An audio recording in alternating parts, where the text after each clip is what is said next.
Yeah, let's talk about this Monday Night Football with our guys, Brady Quinn, Danny Kanell. Browns, 3-point underdogs this afternoon. The total sitting at 45 points. Let's get some wagers for tonight's game. Brady, I'm going to start with you here. Give us your pick for an anytime touchdown scorer in this one. You know, I'm tired of losing out on these anytime touchdown scores. So I'm going to pick a favorite, all right? I don't care about value. Give me Nick Chubb, all right? Everyone knows he's going to get the football. He's the best player on the Browns offense. Clearly, that's going to be part of the game plan to stop him. But I think at some point, all right, the Browns are scoring a touchdown. It's going to be Nick Chubb running it in, catching it, whatever the case may be, all right? At minus 140, book it.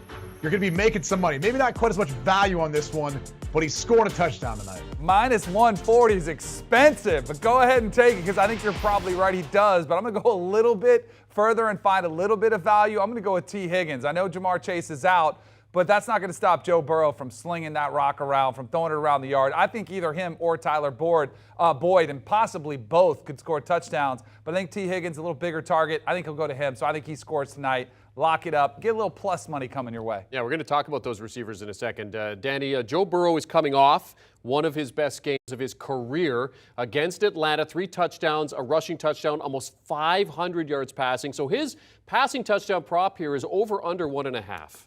This almost, we were talking during the break, it seems so easy, like just go over. It is an expensive vig here that you do have to pay up for it, but I do think if the Bengals are going to be competitive in this game, I mean, the Bengals are built around Joe Burrow's arm. I mean, that's the way the team goes, the way Joe Burrow goes. I think they're going to be competitive in this game, obviously, and I think he's still going to be a big portion, throwing the football around to his weapons. And the receiving core, it is a receiving core. We've talked so much about Jamar Chase and what he's meant. He's been phenomenal, but they do have a lot of depth. I mentioned T. Higgins before, I like him. Tyler Boyd, even the tight end. Hayden Hurst is really a good weapon, so he's going to be throwing the football. I'll take over all day long.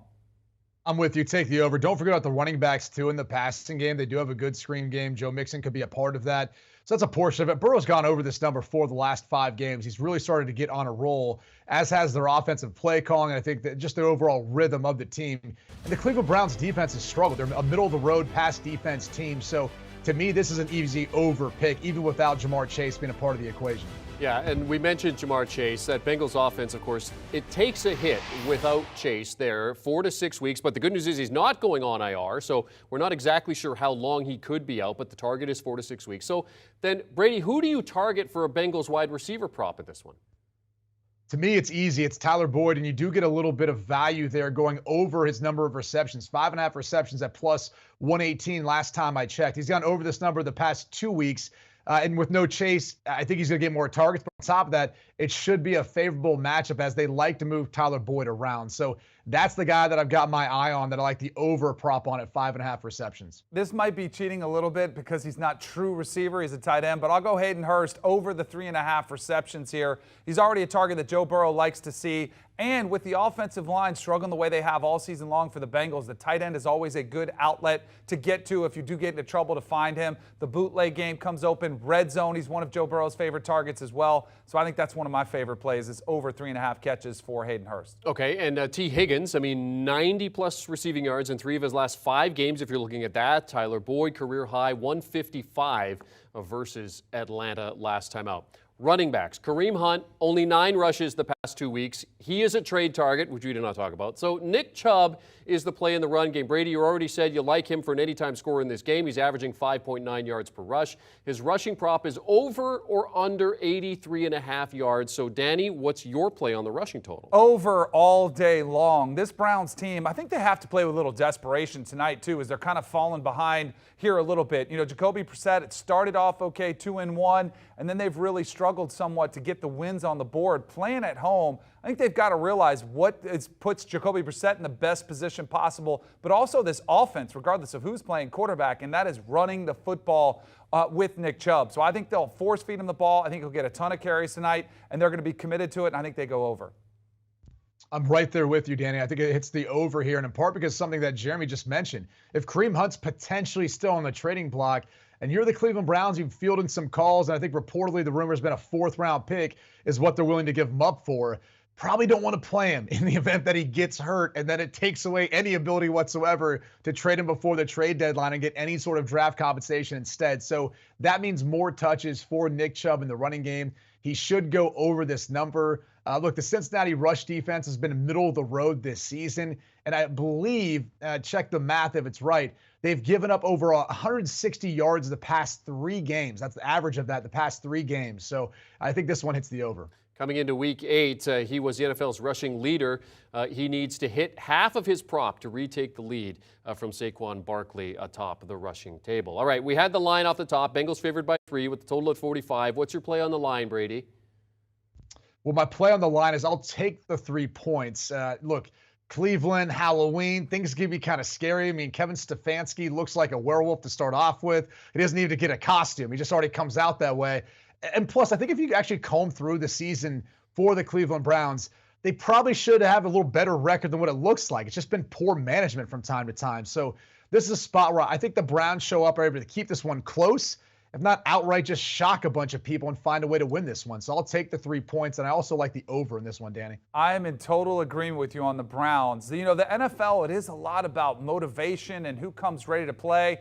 It's not like everybody just, doesn't care. But some teams, when they have their backs against a wall, when they're playing in prime time, when they know the entire country's watching, you're going to get their best bet. And I feel like that's what you're going to get from the Cleveland Browns tonight.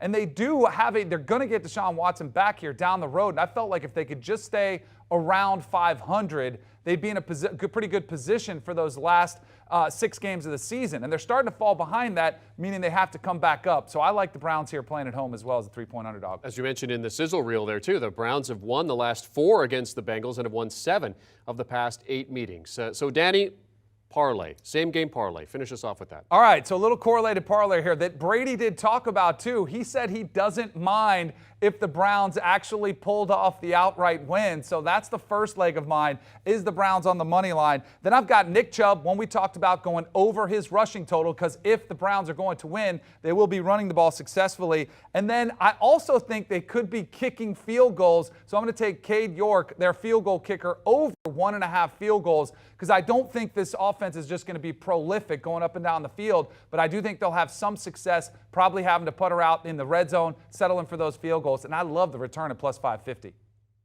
God, Danny, you're such a pro. You got a kicking prop in there, too, as part of your parlay. Sneak it in. I obviously didn't hit that in there, but mine's all correlated with Nick Chubb and then Jacoby Brissett. Look, if you think Chubb's going to get a lot of rushing attempts, which I do, I think he'll hit that over of 17.5. Even though there's not value there, you will be able to get value at the end of this parlay. He'll also hit the over of the rushing yards. That's going to equate to Jacoby Brissett hitting the under of 30.5 pass attempts in this one. I don't think it's going to be a shootout. I think it's going to be a tighter game, as I mentioned earlier. So decent payout for the parlay, but I think all those things correlate and make a lot of sense. I'm flabbergasted, man. You got a kicker as part of your parlay. I'm going to step up my game. Got to find the value. I love that he called you a pro and not something else. That's right. I think he wanted to. Brady Quinn, Danny Kanell giving us their Monday night pick. Should be a good one tonight between the Bengals and the Browns in Cleveland. And, of course, our coverage here on HQ gets underway at 6 p.m. Eastern Time as we get you all set for Monday Night Football. Over 2 hours of coverage leading up to kickoff. Best bets, Todd Furman, Kenny White, Pete Prisco will hop on. We'll get analysis from Charles Davis, Brian McFadden, and Ryan Wilson, and injury updates with our senior NFL insider, Jonathan Jones. Do you want a sports network that delivers everything that matters about the game? The highlights, the picks, the instant analysis, no yelling, no fake debates, no politics. Hit the subscribe button and never miss a moment.